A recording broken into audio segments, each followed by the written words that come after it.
All right, guys. So Don Lemon, right? He has been picking up W's. Okay, he been picking up W's and swallowing and eating W's like Jameis Winston. Okay, he really has. Okay, and I like to give credit where credit is due, right?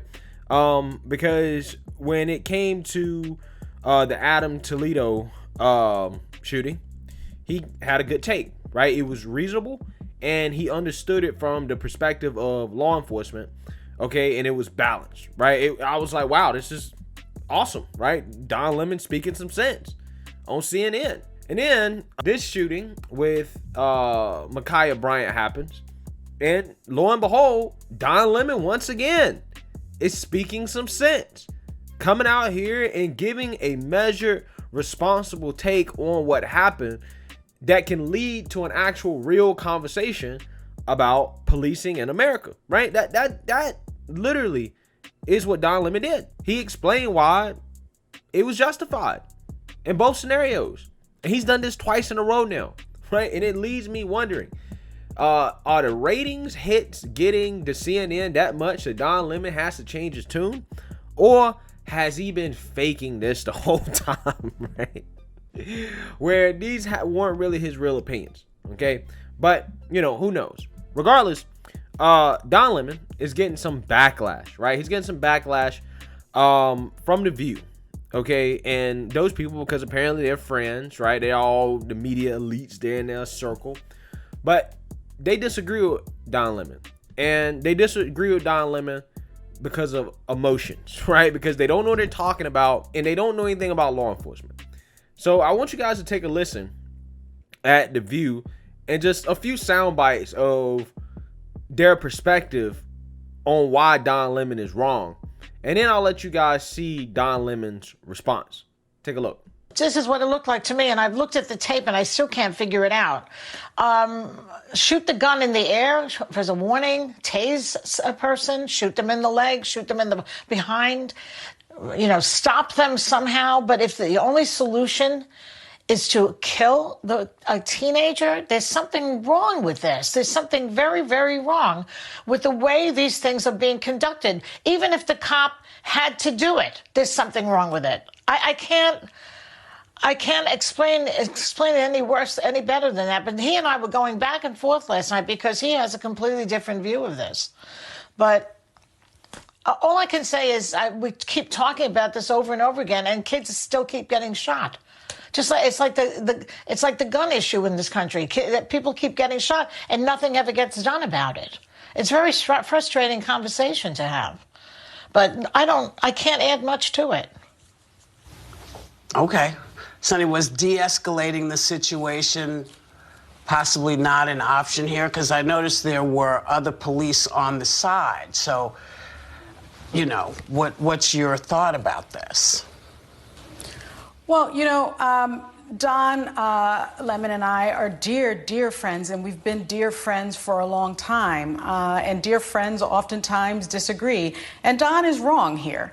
My question is, why is deadly force always the first order of business? And especially the first order of business when it comes to black and brown people in this country. I mean, when is it okay, and why is it okay? We shouldn't live in a country, quite frankly, where it's acceptable for the police to shoot a 16-year-old 4 times in the chest over a fight.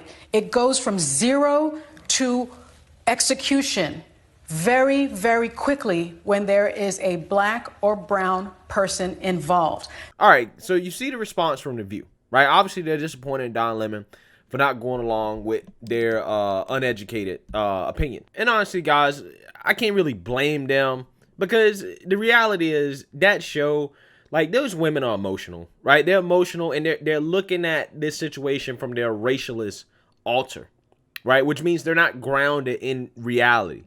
And that's why they can't really see the truth, okay? Right? And Don Lemon comes out and doubles down on his opinion with Chris Cuomo and basically tells it like it is. Take a look. And also what happened with the shootings. What's going on with that? That's really important that we discuss. And I think we had a very important and illuminating conversation last night that the whole country is having. And I think we should continue to have those conversations because it is what resonates with the American people, and it's what people want to see changed. And they also want to know how, quite frankly, how to feel about it and what can be done about it and what their fellow Americans are saying and thinking about it.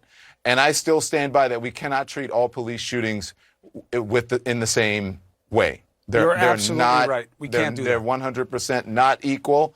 And the poor mom that you had on, I feel for her. But not every police shooting is the same, and we have to look at the evidence and what we know. No, and look, she's not here to be tested on the facts of the matter. It's to remember, no matter what you see, as justified or unjustified, there's a humanity at play. I think it was like 7 or 9 seconds that the officer had to react. It is tragic. It is terrible. But imagine if the woman in the pink was your loved one and the officer didn't do what he did. You could be mourning the death of that woman, that young lady in the pink. And again, I know that people say, well, he should have shot for the leg, and that's not, you had, what's the guy you have on with the glasses? I forget what you call him. Anthony Barksdale. Barks, you call him Barks. That's not the training for police officers. Police officers are trained to neutralize the threat. You do not pass leather, which is how they refer to, coming out of the holster, if you are not planning to neutralize a threat. Right. And you must use equal or greater force. Yeah. So they're not taking out that gun to do anything but put somebody down. But right, and to neutralize the threat, that's the training. And I'm sorry, this is. You could rethink the training. This is I 100% agree with that. And so that's the whole idea about figuring out what we do with police in this society and how police officers should be used and utilized. That's a whole nother conversation. But as it stands now, that's what it is. And people, shoot in the leg. People don't stab people with their feet. They're stabbing with their arms and their upper body. So the officer is shooting to neutralize the threat. The threat is coming from where? Here. That's where the threat's, and that's where he shoots to stop the motion of where the knife is coming from. And again, everyone's, what about a taser? Tasers don't always work in these situations. Talk to Barks or anybody else. Tasers don't always work full stop. They don't always work full stop. And we've got to be honest about these things.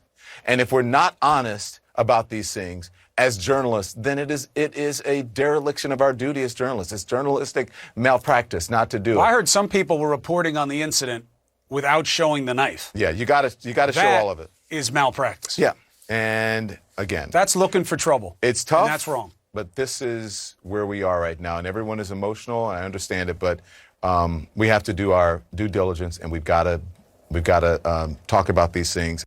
I mean, guys. Again, if CNN was like that on most issues in terms of how Don Lemon broke that down, they would be so much more credible, and I guarantee you their ratings would be a lot higher, right? There's a lot of emotion when it comes to this stuff. And when there's a lot of emotion when it comes to this stuff, you get takes like those on The View. All those women on The View, no offense to them, they don't know shit, right? They don't know anything, okay? They're looking at it from an emotional perspective. Oh, a little 16-year-old girl was killed. Everybody knows that's tragic when a teenage girl is killed. Everybody thinks that. But that doesn't mean that in the real world, shootings like this are not justified. Okay?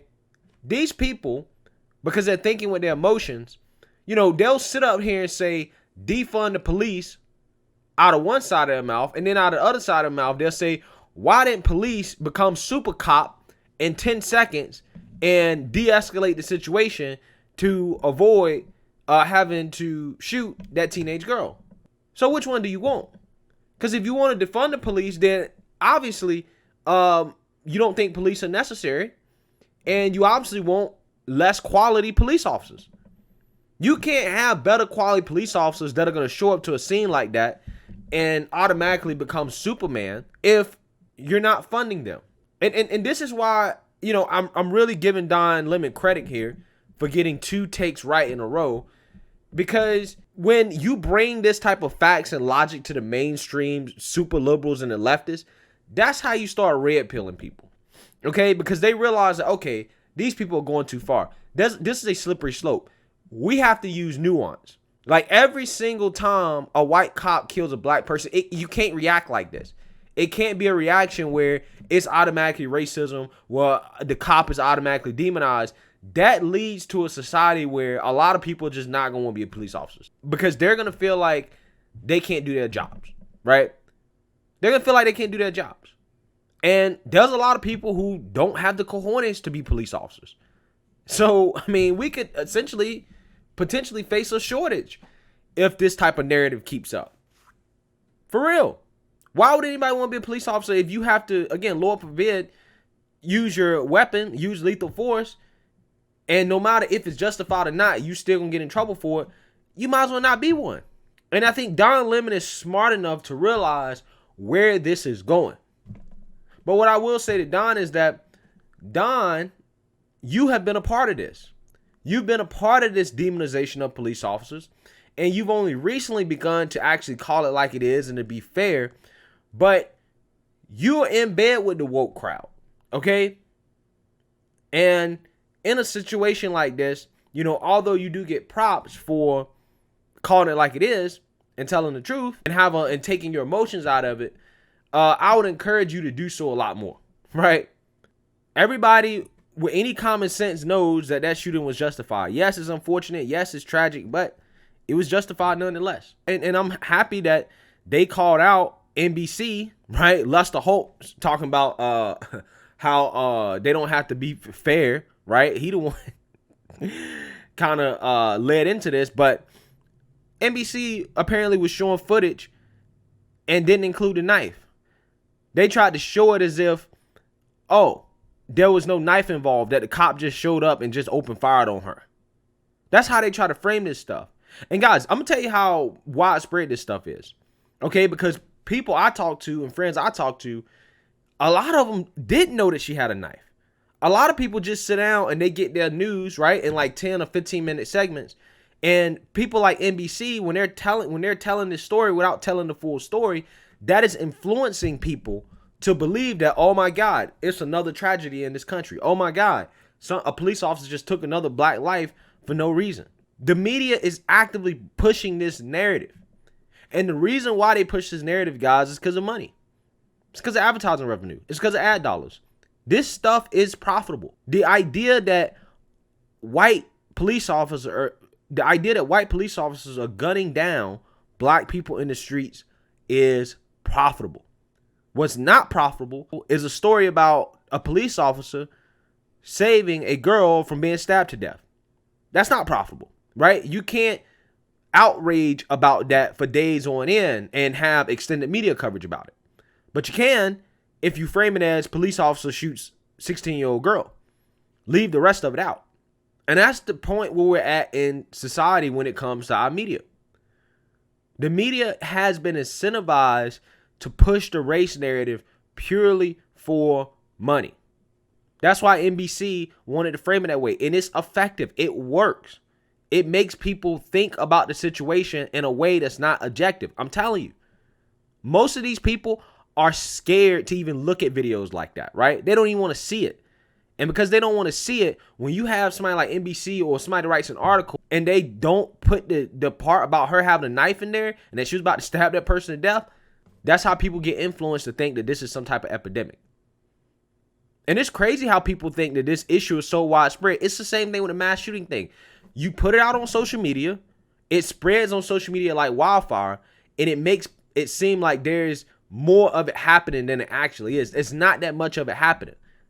Mass shootings and police violence are not big issues in this country. They're just not. They're very small, minuscule issues compared to a lot of bigger issues in this country, such as healthcare, the economy, other things that are not as clickbaity, right? And again, that's just how the media works. So, like I said, man, kudos to Don Lemon for standing his ground and calling out NBC for their fake news coverage. So, let me know what you guys think. Make sure you like, comment, and subscribe. Most importantly, share a Black conservative perspective. Peace.